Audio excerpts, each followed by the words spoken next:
Να ακούσουμε τι μας δήλωσε και ο πρόεδρος του παραρτήματος Αντικαρκινικής Εταιρείας, ο κύριος Γιώργος Νερολής. Είναι όντως ένα θέμα αρκετά σοβαρό, που ο καρκίνος του μαστού είναι η συχνότερη αιτία θανάτου στις γυναίκες μετά τα καρδιακά νοσήματα, και είναι μια νόσος η οποία δυστυχώς μπορεί να προβλεφθεί και να μην έχουμε αυτές τις απώλειες νέων, ιδίως νέων γυναικών.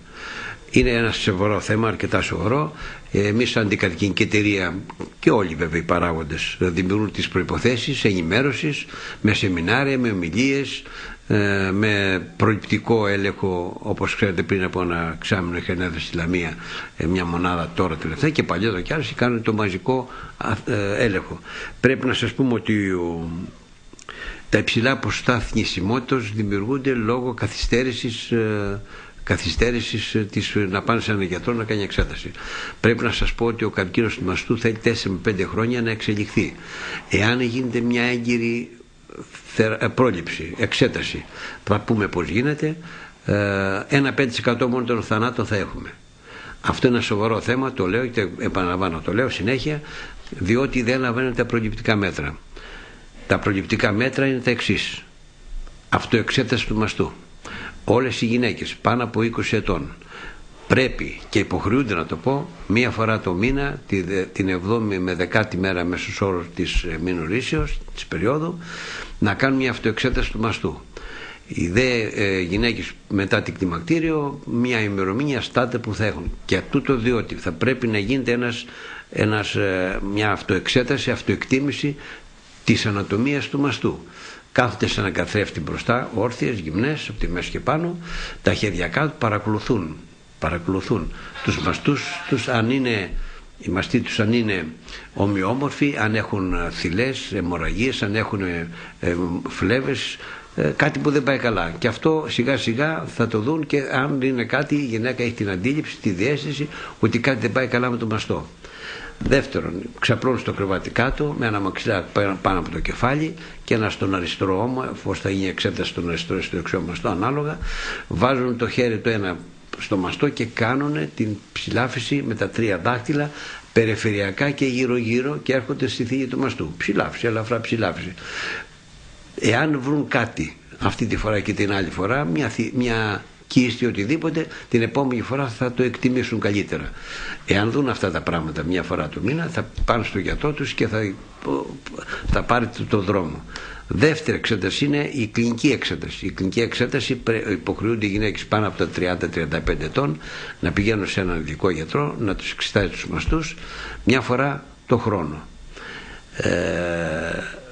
Στα 3 χρόνια οι γυναίκες είναι κάτω από 39 ετών. Στις γυναίκες πάνω από 40, μια φορά το χρόνο θα γίνει αυτοεξέταση, η κλινική εξέταση. Μετά έχουμε τη μαστογραφία.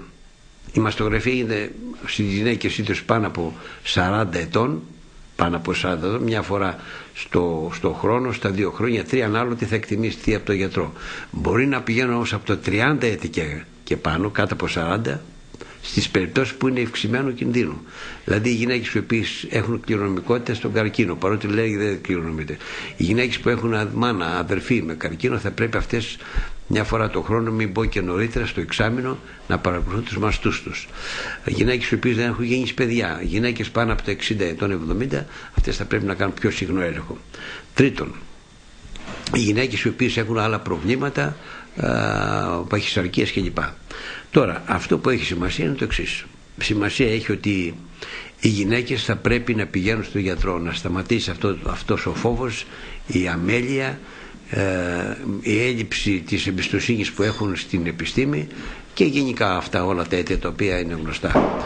Θα πρέπει όλοι οι παράγοντες, εμείς οι γιατροί όλοι, οι αρμόδιοι με την υγεία. Εγώ στο Δήμο, ξέρετε πολύ καλά και σαν πρόεδρος του Δημοτικού Συμβουλίου, μίλησα στις αρχές όταν ανέλαβα ότι θα πρέπει να γίνει προληπτικός έλεγχος σε πολλά νοσήματα, μεταξύ των οποίων είναι και η καρκίνη, και ιδίως ο καρκίνος του μαστού.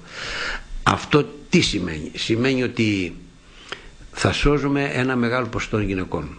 Δηλαδή η επιστήμη έχει προχωρήσει αρκετά σήμερα. Η θεραπεία που γίνεται πάρα πολύ καλά. Η χειρουργική επέμβαση γίνεται χωρίς αφαίρεση του μαστού σήμερα. απλώς γίνεται μια εκτομή του μαζικού όβου και προχωράει κανονικά και οι γυναίκες ζουν αυτές πάρα πολλά χρόνια. Λοιπόν, αυτά τα λίγα θέλω να πω. Βέβαια είναι ένα θέμα το οποίο θα το συζητήσουμε στο κανάλι σας, να ζητήσετε πιο αναλυτικά, αλλά αυτό που κάνω έκκληση είναι οι γυναίκες πρέπει να εξετάζονται ομαδικά ή ακόμα και μόνες τους, να γίνεται μια εξέταση, λεπτομερής εξέταση, γιατί σήμερα ο καρκίνος είναι μια ασθένεια η οποία ιάται. Η πρόληψη και η καταστολή όλων των αυτών των σαφρών αντιλήψεων ότι δεν γίνεται καλά ο καρκίνος πρέπει να σταματήσουν.